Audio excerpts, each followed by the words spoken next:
નમસ્તે દીકરીઓ. ગઈકાલે આપણે મનોપચારની વાત શરૂ કરી હતી. મનોપચાર અને સલાહ વચ્ચેના તફાવતની અને મનોપચારની પ્રક્રિયાની વાત કરી હતી. તમને કયો સિલેબસ આ વખતના વર્ષમાંથી નીકળી ગયો છે એની સૂચિ મેં અગાઉ મોકલેલી છે. એટલે હવે પછીના અભ્યાસક્રમમાં મનોપચારના અભિગમો હોવા જોઈએ. તો આ મનોપચારના અભિગમોમાંથી ખાસ કરીને મનોવિશ્લેષણાત્મક અભિગમ, વર્તનોપચાર, બોધાત્મક ઉપચાર અને રોજર્સનો ઉપચાર, આટલા અભિગમો આપણે કરવાના રહેતા નથી. આપણે જે અભિગમ કરવાનો છે એ છે મનોપચાર પ્રત્યેનો ભારતીય અભિગમ. ભારતીય અભિગમ પ્રમાણે આપણે મનોપચાર કેવી રીતના કરી શકીએ? તો યોગ એમાં મુખ્ય છે, યોગ અને ધ્યાન. કે શ્રીમદ ભગવદ્ ગીતામાં યોગની વ્યાખ્યામાં કહેવાયું છે કે સમત્વમ યોગ ઉચ્યતે, એટલે કે સમતા એ જ યોગ. જીવનની જે બદલાતી પરિસ્થિતિઓ છે એમાં મનની સ્થિરતા અને સ્વસ્થતાની સમસ્થિતિ જાળવી રાખવી, એને આપણે યોગ કહીશું. યોગ શબ્દ ખરેખર સંસ્કૃતના યુજ ધાતુ પરથી ઉતરી આવ્યો છે, જેનો અર્થ થાય છે જોડવું. કોને જોડવાનું? તો કે જીવ અને શિવનું જોડાણ. જીવ સાથે શિવ એટલે કે આત્મા અને પરમાત્માનું જોડાણ. તો મહર્ષિ પતંજલિએ યોગની સમજૂતી યોગ સૂત્રમાં વ્યવસ્થિત રીતે આપેલી છે. અને યોગના ક્રમ અનુસાર યોગના કુલ 8 અંગો છે, જેમાં રાજયોગમાં 4 અંગો અને હઠયોગમાં 4 અંગો. હઠયોગથી રાજયોગ સુધી પહોંચવાનું. યમ, નિયમ, આસન, પ્રાણાયામ એ હઠયોગનો ભાગ, અને પ્રત્યાહાર, ધારણા, ધ્યાન અને સમાધિ એ રાજયોગનો ભાગ. હવે આ 8 અંગોને આપણે ધ્યાનથી ભણીશું. તમારે 1 અને 2 માર્કમાં આ યમ, નિયમ, આસન, પ્રાણાયામ એ બધું 1-2 માર્કમાં પૂછાશે, અથવા તો મનોપચાર પ્રત્યેનો ભારતીય અભિગમ એ આખી ટૂંકનોંધ પૂછાશે. તો એ રીતે આ પ્રશ્નને તૈયાર કરજો. યમ.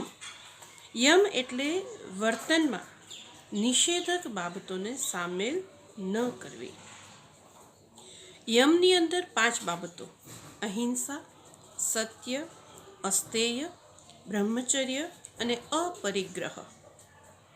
ગાંધીજીએ એના એકાદશ વ્રતની અંદર આ 5 મહાવ્રતને સામેલ કરેલા છે.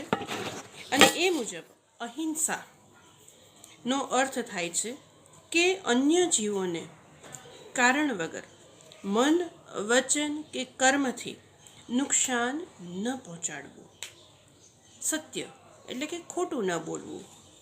અસ્તેય એટલે કે માનસિક અને શારીરિક રીતે શુદ્ધ વર્તનનો આગ્રહ, બ્રહ્મનું ચિંતન.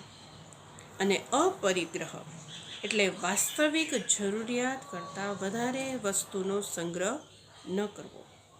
આ રીતે યમ. નિયમ એટલે કે વર્તમાન આપણું જે વર્તન હોય એ વર્તનની અંદર વિધાયક બાબતોનું પાલન કરવું, એ નિયમ. એમાં શૌચ, સંતોષ, તપ, સ્વાધ્યાય અને ઈશ્વર પ્રણિધાન, આ 5 બાબતનો સમાવેશ થાય છે. શૌચ એટલે કે શરીરની આંતરિક અને બાહ્ય બંને શુદ્ધિ. સંતોષ એટલે કે જે કંઈ પ્રાપ્ત થયું છે એમાં પૂરતું છે એવું માનવું. તપ એટલે કે શરીરને અમુક પ્રકારના કાર્યો કરવા માટે સક્ષમ બનાવવાનો પ્રયાસ. અને સ્વાધ્યાય એટલે વ્યક્તિનો સ્વ અભ્યાસ. ઈશ્વર પ્રણિધાન એટલે પોતાની જાતને સર્વશક્તિમાન ઈશ્વરને સમર્પિત કરવી. આસન. આસન એટલે મન અને શરીરને સ્થિર કરે એવી ચોક્કસ પ્રકારની શારીરિક પરિસ્થિતિ, એની તરેહ. તો આસનથી શરીર અને મન બંનેની સ્વસ્થતા જળવાઈ રહે છે. પણ આસનો એ આરામદાયક રીતે અને કોઈની જરૂરી દેખરેખ નીચે થાય એ જરૂરી છે. પ્રાણાયામ શ્વાસોશ્વાસની પ્રક્રિયા. પ્રાણાયામથી સ્વયં સંચાલિત ચેતાતંત્ર અને મન બંનેની ઉપર કાબૂ મેળવી શકાય છે. પ્રાણાયામના પણ ઘણા પ્રકારો છે, એમાં પણ દેખરેખની જરૂર પડે છે. પ્રત્યાહાર એટલે કે બાહ્ય અને આંતરિક ઉદ્દીપકો પરથી ધ્યાનને પાછું ખેંચી લેવું. પ્રત્યાહાર દ્વારા શિક્ષિત અને અભિસંધિત પ્રતિક્રિયાઓ ઘટાડવામાં મદદ મળે છે. ધારણા, મનની સ્થિરતા. ધારણામાં વ્યક્તિએ પોતાના મનને શાંત રાખવાનું, સતત અને લાંબા સમય સુધી એને કોઈ એક વિષય ઉપર, એક વસ્તુ ઉપર ટકાવી રાખવાનો પ્રયાસ કરવો. ધ્યાન એટલે કે કોઈ એક વસ્તુ કે ઉદ્દીપકની ઉપર મનનું કેન્દ્રીકરણ. આ કેન્દ્રીકરણને લીધે ધીમે ધીમે ધ્યાન જેના પર કેન્દ્રિત કરવામાં આવ્યું હોય તે ઉદ્દીપક અને ધ્યાન કરનાર બંને વચ્ચે એક હોવાનો ભાવ જન્મે છે. અને સમાધિ. સમાધિ એટલે ધ્યાન કરનાર અને ધ્યાનના ઉદ્દીપક આ બંનેનું એકીકરણ, જ્યાં બધા જ કલેશ પૂર્ણ થઈ જાય છે અને મન શાંત, નીરવ થઈ જાય છે. આ અષ્ટાંગ યોગનું અંતિમ પગથિયું છે. તો આવી રીતે આપણે ભારતીય જે અભિગમ છે એમાં યોગના 8 પ્રકારોની વાત કરી. ભાવાતીત ધ્યાનની વાત કરીએ તો ધ્યાન એ અષ્ટાંગ યોગનું 7મું પગથિયું બનશે. તો માનસિક સ્વાસ્થ્યની જાળવણી માટે, વૃદ્ધિ માટે ધ્યાનનો સ્વતંત્ર એક ઉપચાર પદ્ધતિ તરીકે ઉપયોગ કરવામાં આવે છે. આ ધ્યાન એટલે શું? તો કે જ્યારે અમુક આંતરિક કે બાહ્ય સ્થાન પર મનની કેન્દ્રિત થઈ શકવાની ટેવ કેળવાઈ જાય ત્યારે તેનામાં તે સ્થાન તરફ અખંડ સ્વરૂપે વહેવાની શક્તિ આવે છે, જેને ધ્યાન કહે છે.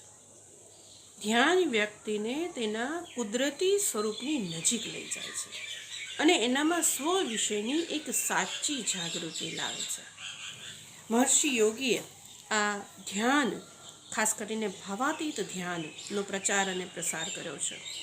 તો મહર્ષિ મહેશ યોગીએ યુરોપ, અમેરિકાની સંસ્થાઓ, યુનિવર્સિટીઓમાં એની વિશે થયેલા કેટલાય સંશોધનો એવું જણાવે છે કે ભાવાતીત ધ્યાનને પરિણામે મનોશારીરિક ક્રિયામાં સુધારો થાય છે, મનોભારમાં ઘટાડો થાય છે, માનસિક સ્વાસ્થ્ય અને સુખમાં વધારો થાય છે અને સ્વ આવિષ્કાર જેવા લાભ મળે છે. તો આ ધ્યાનમાં કોઈ ચોક્કસ શબ્દ કે મંત્રના સતત અને યોગ્ય ઉચ્ચારણથી મન નીરવ બનતું જાય છે. તો આવી રીતના આપણે આ ભાવાતીત ધ્યાનની અને અષ્ટાંગ યોગની વાત કરી. તો આ સાથે આ પ્રકરણ આપણું અહીંયા આજે પૂરું થાય છે અને આવતીકાલે તમારે ટેસ્ટ હશે. તો અહીં સુધીનો સિલેબસ એમાં તમારે પૂછાવાનો છે, તો અહીં સુધીનું વાંચજો અને 50 માર્કની ટેસ્ટ હશે અને એના આધારે તમારું ફર્સ્ટ ટર્મનું રિઝલ્ટ તૈયાર થશે. એટલે બહુ જ વિચારીને, સમજીને, વાંચીને, યાદ રાખીને પેપર આપજો. જય માતાજી.